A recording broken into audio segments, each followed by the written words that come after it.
When I go to visit other cities and make videos, I often go on social media to ask, hey, if you know whatever city it is I'm going to, what are some cool things you think I should go visit and film? And there are no bad ideas. Everybody has their own perspective on what makes cities interesting and cool. But when I went to Atlanta, I had a few people suggest that I go check out the West Side Provisions District. And I'll talk more about that and places in Atlanta that I enjoyed much more in a video coming in a couple weeks. But this particular place, or at least some of it, had this very sterile, corporate, suburban feel to it. Not really my vibe, and this goes back to a topic I touch on from time to time, which is that we don't all have a real shared definition of what urbanism is. I think for some people, it just means nice sidewalks and street trees, lots of urban design bells and whistles, no poor people, and very clean and new.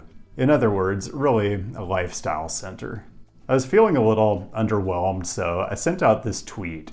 And what happened next is, unfortunately, what I'm going to talk about in this video. This is CityNerd, weekly content on cities and transportation. Viewer-suggested topics always welcome, even suggestions to visit the West Side Provisions District. So the tweet is a bit hyperbolic, but it also is a pretty simple hypothetical. Do you prefer fascism, meaning the end of the democratic experiment, which has produced more freedom and more opportunity for more people than any other political system ever devised, or streets that have 5% more litter on them? It's meant to be a little provocative. I mean, I'm pretty skeptical that fascism would even have the desired result. And what I hoped it would provoke is some introspection on how quote-unquote clean you really need a city to be, and what you'd be willing to give up to get there. Well, apparently trash collection is the third rail of urban politics because this was basically ratioed, which is another way of saying this is the first time any of my posts managed to break into the right-wing Twitter sphere. Before we get to that though, let's look at some of the legitimate feedback I got from the actual target audience, which was people who actually like cities. For example, I had people who basically said, you're making that up and those people don't actually exist, followed immediately by, you wouldn't think those people existed, but yes, they do. And there are actually a lot of people who recognize the dynamic, even in the Philippines apparently. Also, you should be more alarmed that most voters will choose fascism over tolerating minor antisocial behavior. Oh, trust me, I am alarmed, and the responses I got did not go any distance toward assuaging that at all. Also, person who thinks this was a subtweet of the entire Portland mayoral race, don't even get me started. Okay, fair warning, most of the stuff I'm about to get to is a mix of stupid, disingenuous, and really vile stuff that I'm gonna have to redact heavily because, trust me, you just don't need to be subjected to it. And I realize there's an argument that I shouldn't be giving any of this any oxygen at all, but I think it's important just for today to recognize what those of us who really care about cities are up against. So first thing, if your response to this tweet was, define fascism, one, you've already completely lost the plot, and two, let's stop acting like words don't have meanings that you can look up very easily. I'll humor these geniuses for a moment though and tell you that fascism is far-right, authoritarian, ultranationalist, characterized by a dictatorial leader, centralized autocracy, militarism, forcible suppression of opposition, belief in a natural social hierarchy, subordination of individual interests for the perceived good of the nation or race, and strong regimentation of society and the economy. So I'm sure that will completely satisfy the people out there who are very sincerely, I'm sure, asking what the definition is. This guy, just stop it. So there are two primary responses I got on this tweet. One is, oh, so now it's fascist to want clean streets, which is not at all what I said, but again, this is Twitter where nuance and honestly reading comprehension go to die. To me, it really says a lot about the frame of mind of people who would react to my hypothetical that way, that their first instinct is to be defensive about it. Street sweepers are fascism would actually be funny if any single one of these people were the type who would support increased taxes to bolster municipal services. The other primary response I got, besides being defensive about possibly being aligned with fascism, was yes, I would definitely make that trade-off, and furthermore, fascism is good. I'd like to believe these are people who are just trying to be edgy, but that's probably being too generous about the current state of our politics. Like, I'm sure the tiger smoking meme has some special significance, and I'm more than happy to remain blissfully unaware of what that is. So it's really a dead heat between people who imagine that I said wanting less trash is fascist and are offended by that, and people who think I'm really understating the benefits of fascism. Although some people want to haggle over the number, like 5% less trash is an absolute bargain for embracing fascism. There's also 3% guy, 3% plus goose-stepping guy, 2%, guy who will vote fascist for 1% less trash, very edgy. Although, is it really edgy when so many other original thinkers with blue checks are saying the exact same thing? Guy who doesn't even need a percentage, just a single piece of trash will do the trick. And of course, super edgelord who will vote fascist even if it means more trash on the street. I want to say it has to be so tiresome to be this kind of person, but I'm guessing some of them aren't actual humans. Although, maybe that's wishful thinking. There's a whole argument in here that's like, if the people running our cities can't keep them antiseptically clean, then how can we possibly expect people not to vote for fascism? Thankfully, some people know better and have at least a faint grasp of the history of fascism. So I got several "he made the trains run on time" jokes. That's kind of beside the point though. Fascism isn't some a la carte thing where you get punctual transit service and spotless sidewalks, and you still get the basic freedom and self-determination that democracy ensures. Like this guy, all other things being equal, I'll vote for whoever keeps the streets cleaner. But that's really the whole point. All other things just aren't equal by definition. There was a whole "why do you like trash" subgenre, and I myself am not a fan of trash. It's just that it's one aspect of modern life that I think is downstream of a bunch of bigger issues that fascism definitely wouldn't solve. There is no acceptable amount of trash. Really, no acceptable amount? Like, if the sidewalk isn't clean enough for you to eat off of, then you're gonna vote for fascism? Just wild stuff. I want to take some of this as sincere though. Like, if you haven't studied it, you might actually buy into the broken windows theory. If you don't know what it is, the broken windows theory says that things like graffiti, abandoned buildings, and panhandling in neighborhoods create an environment that leads people to commit more crime. It's one of those things that sounds intuitively true to a certain type of person, and if I'm being charitable, I think it's what's behind the thinking of some of these people who want a zero-tolerance approach to any kind of public disorder, including litter. The problem is, there's been a lot of research on this, and the data just don't bear it out. So yes, by all means, dislike litter because it's gross and unsanitary. I'm right with you, but don't make it out to be more than that. And definitely, don't exaggerate. These people who insist that being a city dweller involves treading carefully over piles of used syringes. I've been to just about all of the supposed worst cities for this kind of thing, including San Francisco earlier this month, and it's just nonsense. It's funny, my original tweet was intended to engage urbanists, or if that word is too imprecise, just people who love cities. But most people who ended up in my mentions are people who not only just don't seem to like cities at all, but have to question whether they've actually ever been to one. Why is there so much trash? You know, the people on top of the Republican ticket literally went to Detroit and Minneapolis, and their pitch to those cities was, don't let the rest of this country become like your city. I don't know, I've been to Detroit and Minneapolis this year, and they're both fantastic.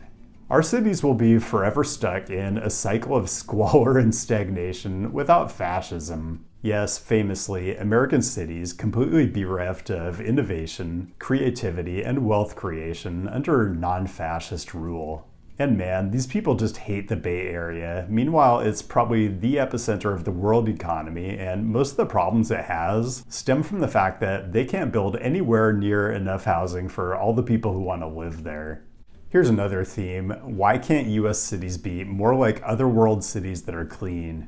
First of all, if you've been to Paris, it's not much more or less clean than any big city, and try being there when there's a strike.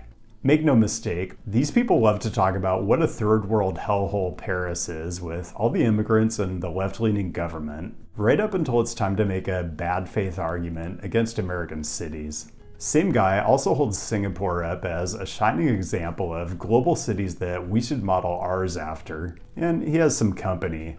Guy who wants the caning penalty for people who ride their city bikes on the sidewalks. And this person has a whole philosophy. A large number of people living harmoniously in close proximity requires strict standards of order. Does it really? I've visited a lot of world cities, and I'll take New York's culture, food, and diversity over the cleanliness of a city like Singapore any day of the week. But I don't know, maybe you're a huge fan of that city-state's excessive penalties for littering and like chewing gum, and the human rights abuses that make Singapore's shiny, sterile version of urbanism possible in the first place. Something this guy went on at length about in a whole thread he quote tweeted me with.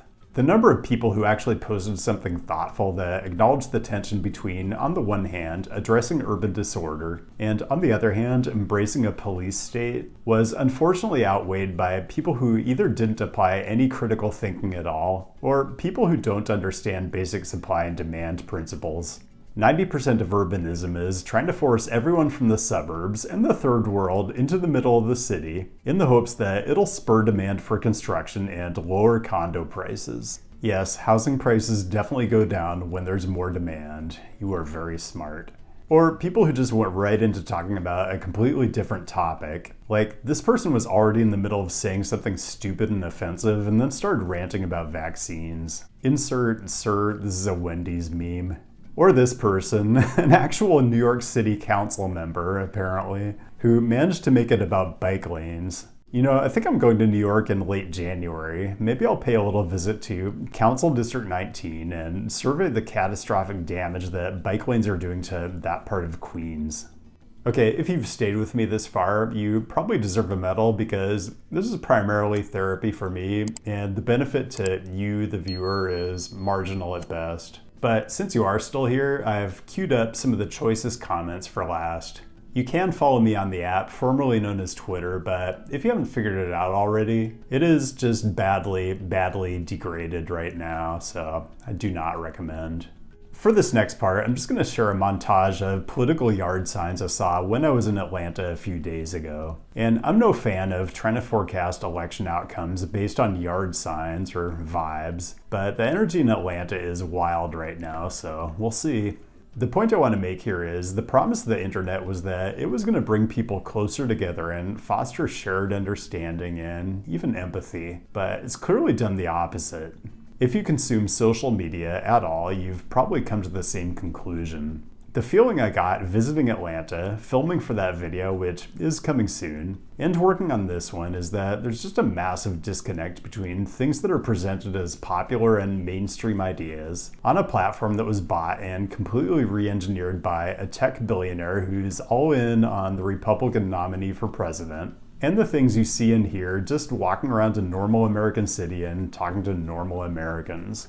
It's often said Twitter isn't real life, and that was always true, but it's even more true when your entire feed is full of accounts of questionable authenticity that pay $8 a month or whatever for a blue check and the privilege of having their idiotic commentary show up more prominently. And I think we're all more vulnerable to disinformation than we think we are, including me. So going back to the original topic, I'd just ask, is your perception of disorder in US cities rooted in objective reality? Or is it influenced by people who, mostly not in good faith, talk about it all the time? Like, some of the engagement I got was stuff I think would have gotten your account suspended in previous years, but now it's all just good fun on the free speech platform. I should post on BlueSky. You know, I do post on BlueSky, and Threads, and Mastodon, and maybe more of that is in my future. But the engagement on those platforms is often kind of boring. I'm not looking for an echo chamber where everyone agrees with me all the time. I like some healthy disagreement and hearing perspectives from outside my own political, philosophical bubble, but that's not even what's going on the platform these days. I'm not even going to show you anywhere near the worst stuff I got. But this app is now not only platforming, but amplifying the most atrocious viewpoints. I'd like to believe I don't actually have fellow US citizens who think like this, that these accounts are all ops from rival nations that are undermining our democracy on the cheap, and/or they're bots. But again, probably wishful thinking. Some people are just terrible people, and my hope is they not only stay out of our cities, which they apparently hate so much, but that their preferred guy, who also seems to hate cities, doesn't take the reins of the federal government next year. Let's wrap this because I'm just done with it.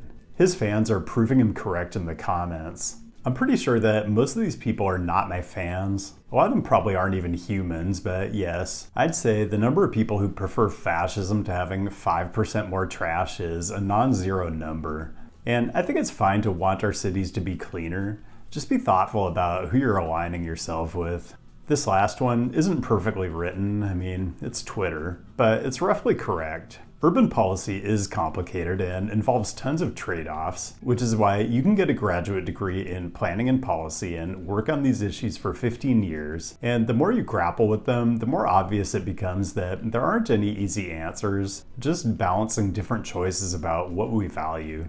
Here's hoping we continue to have choices in 2025.